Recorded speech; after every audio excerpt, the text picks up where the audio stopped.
Hello बच्चों, चलिए प्रश्न को पढ़ते हैं। एक स्विमिंग पूल में 50 सेंटीमीटर ऊंचाई तक पानी भरा हुआ है और उसमें 1 मीटर ऊंचा एक पुल सीधा खड़ा रखा है। सूर्य की धूप ऊर्ध्वाधर से 45 डिग्री का कोण बनाकर ऊर्ध्वाधर से 45 डिग्री का कोण बनाती हुई आ रही है। पानी का अपवर्तनांक 1.33 है, तो स्विमिंग पूल की तली पर बनने वाली पोल की छाया की लंबाई ज्ञात कीजिए। अर्थात हमें पोल की छाया की लंबाई ज्ञात करनी है। जैसा कि मैंने चित्र में बनाया, ये वायलेट, ये मैंने बैगनी कलर से बना रखा है ना। छाया की लंबाई, पोल की छाया की लंबाई यहाँ से यहाँ तक की होगी। ठीक है, तो हमें ये ज्ञात करनी है। तो सर्वप्रथम हम इस प्रश्न की मूल अवधारणा समझ लेते हैं, बाद में चित्र को समझेंगे। इस प्रश्न की मूल अवधारणा ये हो जाएगी, मूल अवधारणा कि जब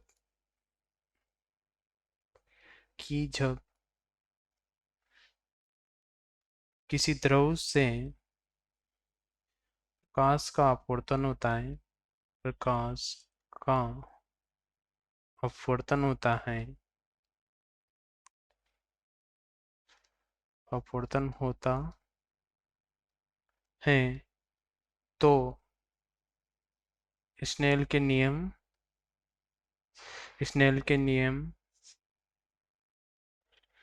से अपवर्तनांक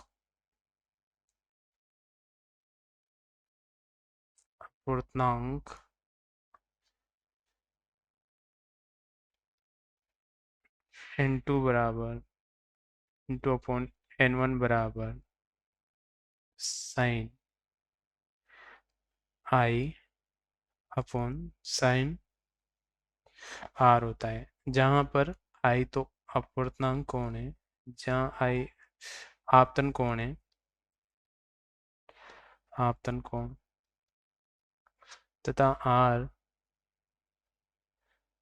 अपवर्तन कोण है।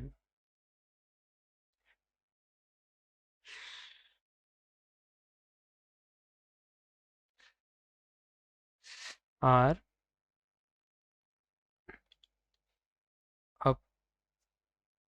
अपवर्तन कोण, हमने अपनी प्रश्न की मूल धारणा समझ ली कि इसमें जब अपवर्तन होता है तो स्नेल के नियम से अपवर्तनांक का सूत्र ये होता है। तो इस सूत्र का इस्तेमाल हम प्रश्न को हल करने में करेंगे। अब हम समझते हैं कि जैसे हमारे एक पानी का स्विमिंग पूल है, इसमें 50 सेंटीमीटर ऊंचाई, 50 सेंटीमीटर 0.5 मीटर होता है। 0.5 मीटर, जो कि मैंने लिख लिया 0.5 मीटर तक इसमें जल भरा हुआ है। अब इस जल में 1 मीटर ऊंचा पोल खड़ा है। तो 1 मीटर ऊंचा पोल है, तो इसका 0.5 मीटर तो इसका जल में होगी इसकी, तथा 0.5 मीटर ये जल के बाहर होगा। अब जैसे कि सूरज है, तो सूरज से जो किरणें आ रही हैं, मैंने हरे कलर से बनाई है, तो ये ऊर्ध्वाधर से कितना कोण बना रही है, 45 डिग्री। अब चूंकि यहाँ 45 डिग्री बना रही है, तो यहाँ इस अभिलंब से भी 45 डिग्री बना रही होगी, समांतर रेखाओं का एकांतर कोण वाले नियम से। ठीक है, अब ये प्रकाश की किरण यहाँ आते ही इस बिंदु पर जल से अपवर्तित होती है, तथा ये प्रकाश की किरण यहाँ जाकर पेंदे पर मिलती है। अतः इस वाले क्षेत्र में प्रकाश की किरण नहीं पहुंचती, अर्थात ये हमारे पोल की क्या होगी, छाया होगी। तो हमें ये लंबाई ज्ञात करनी है। अब जैसे हम देखें, तो हमें चित्र से पता चल रहा है कि ये 45 डिग्री है, ये 45 डिग्री है, अर्थात 45 डिग्री है और ये 90 डिग्री है। इसका अर्थ होता है कि 45 डिग्री में अगर ये 90 डिग्री है, तो ये और ये लंबाई बराबर होती है। ये वाली लंब और आधार क्या होते हैं, बराबर होते हैं। जैसा कि हम जानते हैं कि, क्या जानते हैं हम,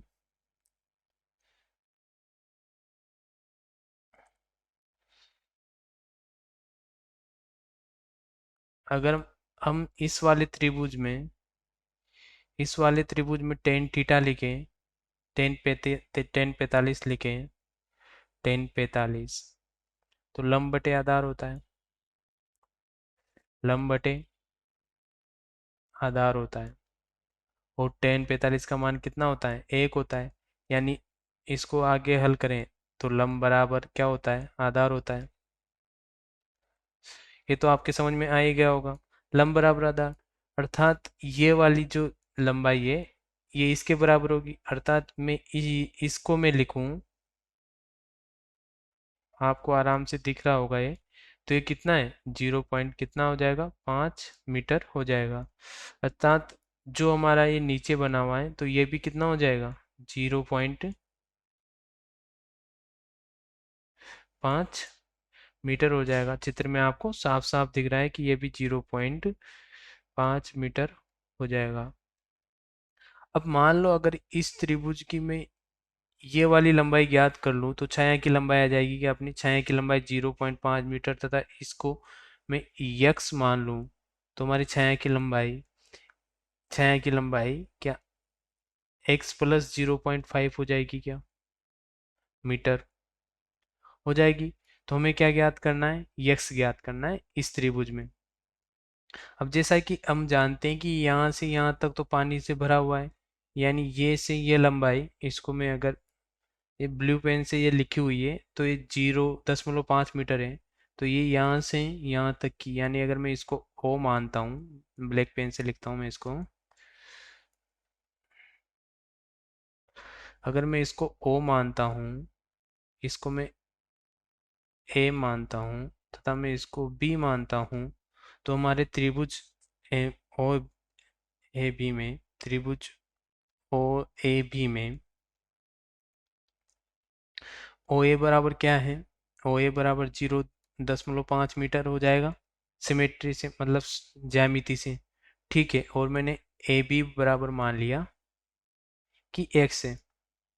ठीक है, तो अगर हम एक्स का मान ज्ञात करें तो क्या लिख सकते हैं, 10r लिख सकते हैं क्या, 10r बराबर हो जाएगा हमारा लंब, अब r के लिए लंब क्या होगा, यक्स हो जाएगा,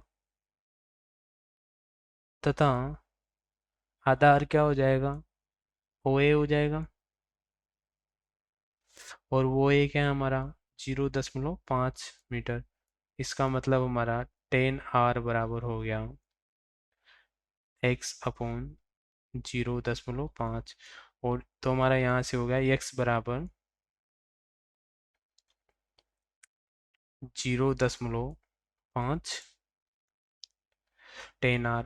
अब अगर हमें 10r का मान पता हो तो हमें x का मान पता चल जाएगा, और अगर हमें x का मान पता होगा तो हमें छाया की लंबाई पता चल जाएगी, जैसा कि मैंने चित्र में ऐसा यहाँ पे लिखा हुआ है। तो हम 10r का मान ज्ञात करने के लिए क्या करेंगे, स्नेल के नियम से, स्नेल के नियम का इस्तेमाल करेंगे, जो कि हमने मुख्य उदाहरण में लिखा था।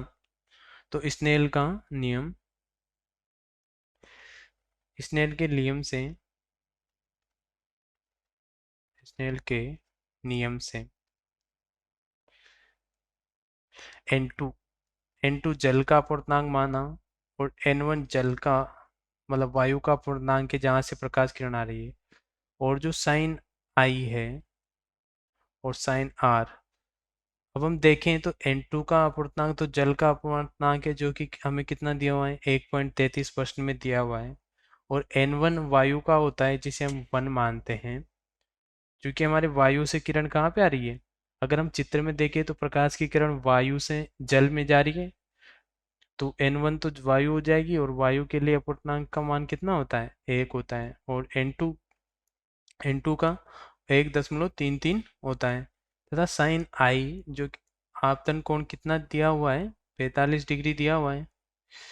तो यहाँ से हम साइन आर का मान ज्ञात कर लेंगे, तो हमारा यहाँ से साइन आर आ जाएगा, साइन आर बराबर साइन 45 डिग्री अपॉन 1.33। तो जब इसको हल करेंगे तो हमारे साइन आर का मान आएगा, साइन 45 का मान कितना होता है, 1/√3 होता है, 1/√2 होता है, माफ कीजिएगा, 1/√2 इंटू 1.33। जब हम इसको हल करेंगे तो हमारे पास साइन आर का मान आ जाएगा 0.53।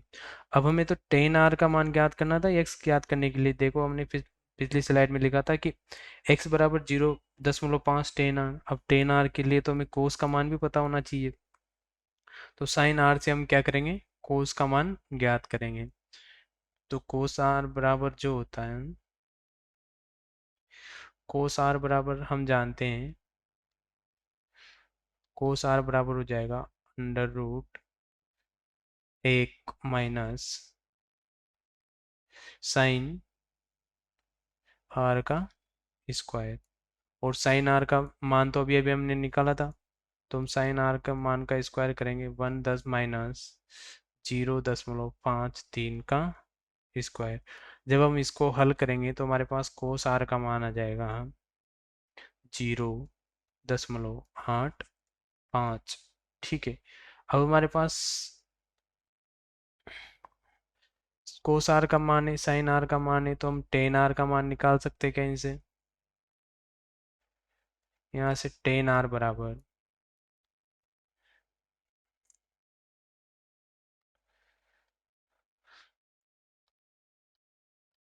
टेन आर बराबर sine r upon cos r. तो हमारे इसको जब हम हल करेंगे, यहाँ पे साइन आर का मान रखेंगे पहले तो 0.53 अपॉन 0.85। जब हम इसको हल करेंगे तो हमारे पास साइन आर का मान आ जाएगा 0.62। तो अब इसका उपयोग करके क्या हम x का मान ज्ञात कर सकते हैं क्या? x का मान जैसा कि हमने यहाँ से लिखा था, x बराबर 0.5 इंटू टेन आर। तो x बराबर हमारा क्या हो जाएगा, x बराबर 0.5 इंटू टेन आर। तो टेन आर और टेन आर का मान हमारे पास कितना है, 0.5 इंटू 0.62। जब हम इसको हल करेंगे तो हमारे पास x का मान आ जाएगा 0.31 मीटर। तो हमारे पास x का मान आ गया। अब जब हमारे पास x का मान आ गया तो हमारे पास छाया का मान भी आ जाएगा, जैसा कि हमने चित्र में लिखा था। तो चित्र में हमने क्या लिखा था, छाया का मान बराबर है x प्लस 0.5 मीटर। तो हमारे पास छाया का मान आ जाएगा, छाया की लंबाई का मान आ जाएगा, छाया की लंबाई हमने चित्र में लिखी थी सर्वप्रथम, जो है कि x प्लस 0.5 मीटर। अब हमारे पास x का मान कितना आया, 0.31 मीटर प्लस 0.5। तो जब हम इसको जोड़ेंगे तो हमारा मान आ जाएगा, छाया का मान आ जाए, लंबाई आ जाएगी 0.81 मीटर, जो कि हमारी छाया की लंबाई आ गई। और हमें हमसे प्रश्न में यही पूछा था, प्रश्न से में क्या पूछा था हमसे कि बनने वाली पोल की छाया की लंबाई ज्ञात कीजिए। अर्थात हमारे प्रश्न का उत्तर क्या हो जाएगा, हमारे प्रश्न का उत्तर हो जाएगा 0.81 मीटर, जो कि छाया की लंबाई है। आशा है आप लोगों को प्रश्न का उत्तर समझ में आया होगा। धन्यवाद।